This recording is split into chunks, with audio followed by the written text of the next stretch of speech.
Welcome to Kpft Pacifica Radio, 9.1 FM.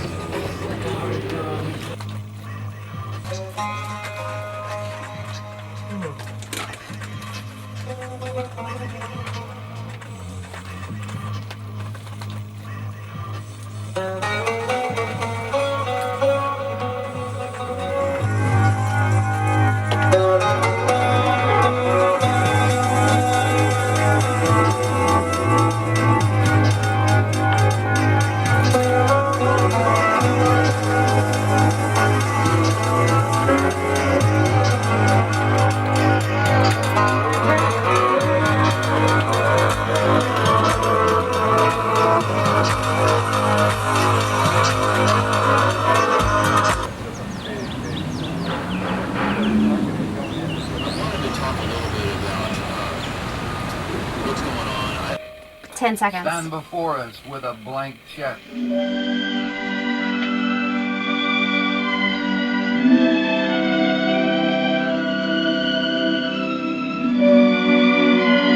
Testing 1, 2, 3, 4, 5, 6, 7, 8, 9, 10.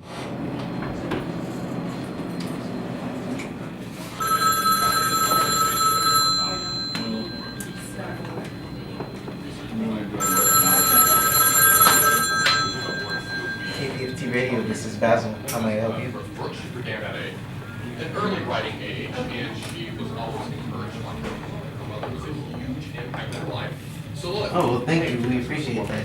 Speaking history, she was encouraged by her. By 1970, Okay, let me check. March, we had gotten it together to do a radio station.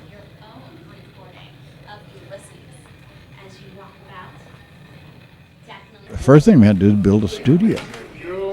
And so our first volunteers were carpenters. Start a fight. That's the easy part.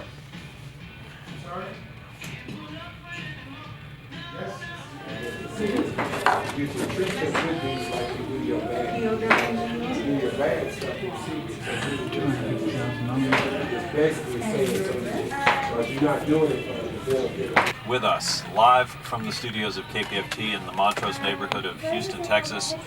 Briefly, we have about a half a minute to check. I was fortunate enough to meet with many of the surviving founders of Kpft. They were journalists. They were writers. They wanted journalism to have a prominent platform. They actually approached Pacifica and said, help us to build this radio station.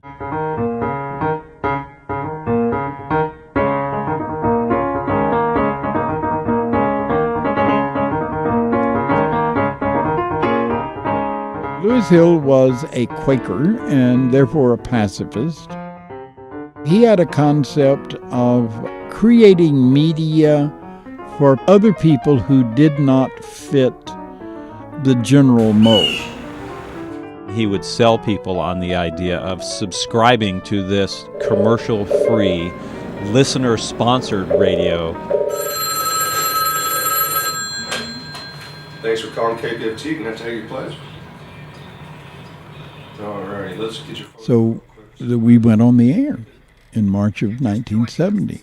I know that our test signal, because new radio station have to have test signals, was Here Comes the Sun, because the Beatles album had just come out with that on it, and we played that for 3 days. It's very important, I think, to note that Kpft was born out of a period of real strife. I think we got bombed off the air because of our progressive racial policy. This piece of equipment was blown up. It's the remains of the original Kpft transmitter. Back in May of 1970, the Ku Klux Klan didn't like the idea that there was a radio station like Kpft with anti-war activists and young people and hippies and queers and black and white. They found out where the transmitter was.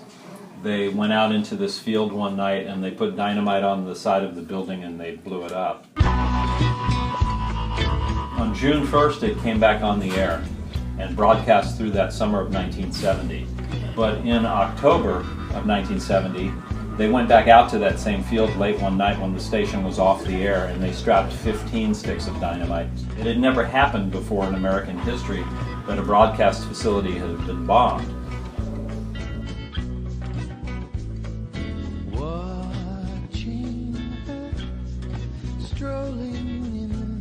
In the summer of 1975, KPFT moved into this now 100-plus-year-old home in the Montrose neighborhood on what used to be called Radio Row.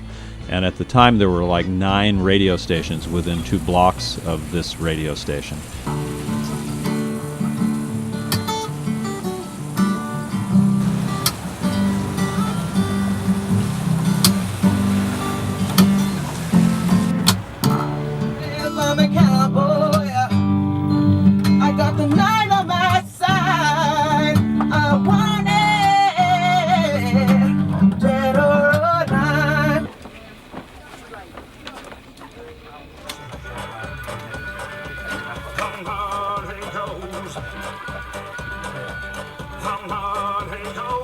Calls now.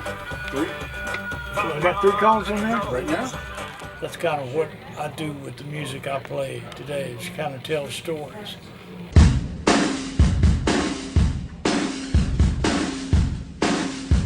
I have pretty much my own music, but I use a lot of this because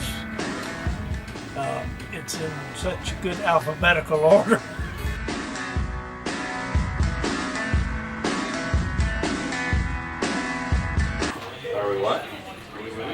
My function is to check in new releases and put the new releases in a database. Before that, I would volunteer on the phones, taking pledges during the pledge drive.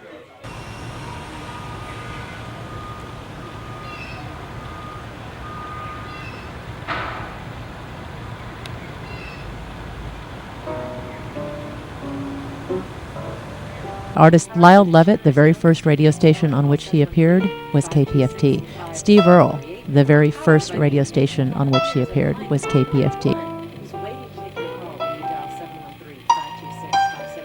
I began as a volunteer with KPFT in 1996. I started answering phones in what we call Pledge Central, which is where we take donations during our fund drives. We are powered by our listeners, by the people who volunteer their time to keep KPFT on the air. I feel like it's supposed to do one more song, you guys, so you got to act out and then, hey, what you can do as Gary did, and put $220 in, that'll be profound. You look at the top 10 musicians in the world of jazz, at least half of that list are musicians from the city of Houston.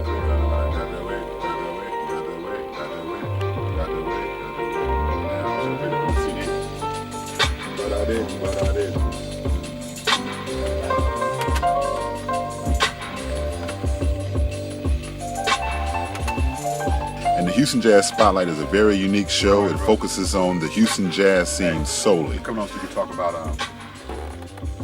which one? Jason. Okay. Wagga, I want to money. Wagga, I want to get a date. Wagga, I want to be money. Yeah, Jamma.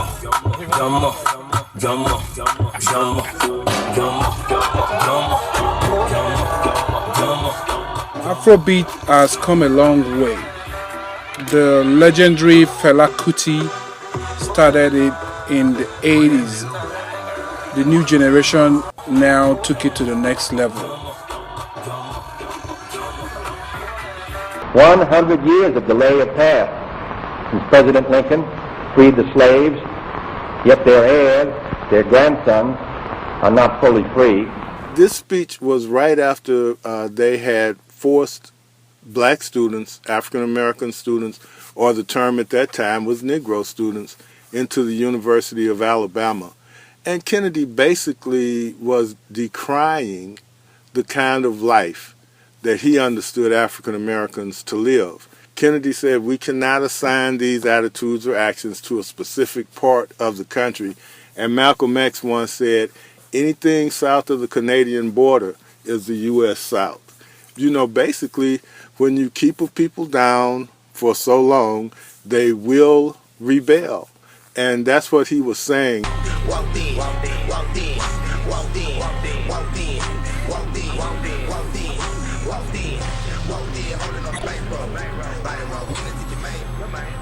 I helped to write the bylaws for actually the entire network. It was a lot of work. Sometimes I wanted to tear my hair out. It was just something that I knew that had to happen. That felt important.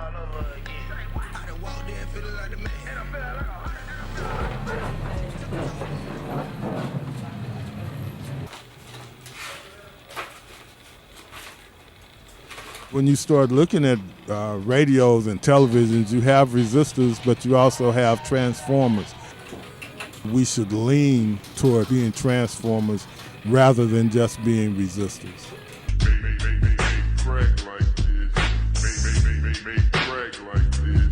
The most revealing thing for me was how the community came together first in frustration with the election of Donald Trump. A lot of people finally saw that they needed to activate and do something.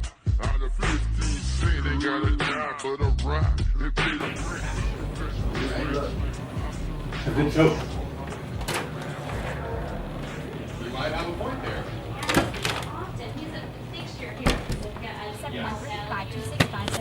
I'm Shannon McCurdy. All right. Okay. As soon as you're born, they make you feel small. By giving you no. Broadcasting from the Gulag filling station of planet Earth, this is Dean Becker, and you're listening to Cultural Baggage on KPFT Radio Pacifica.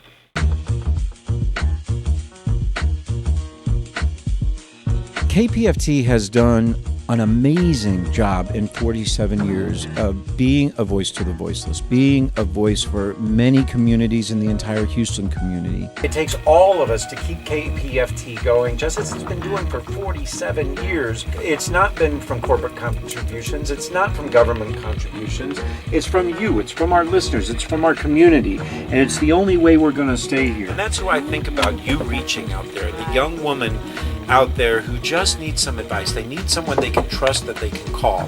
And that's what they do each and every weekend. So if you want to help young women out there who need information, please support Dr. Simonis at 713-526-5738. How do you cope? How do you heal? What steps or process do you go through getting that healing? So my goal this morning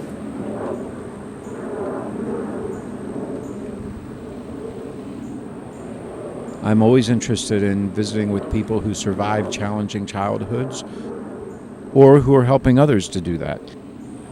And I find myself on this hot day in the summer with a burlap bag in my hand, and I'm walking through some tall grass around the lake at this retreat center. And I'm stepping right where my father is stepping to kind of let him guide the way and sort of make a path for me. I was a little bitty guy.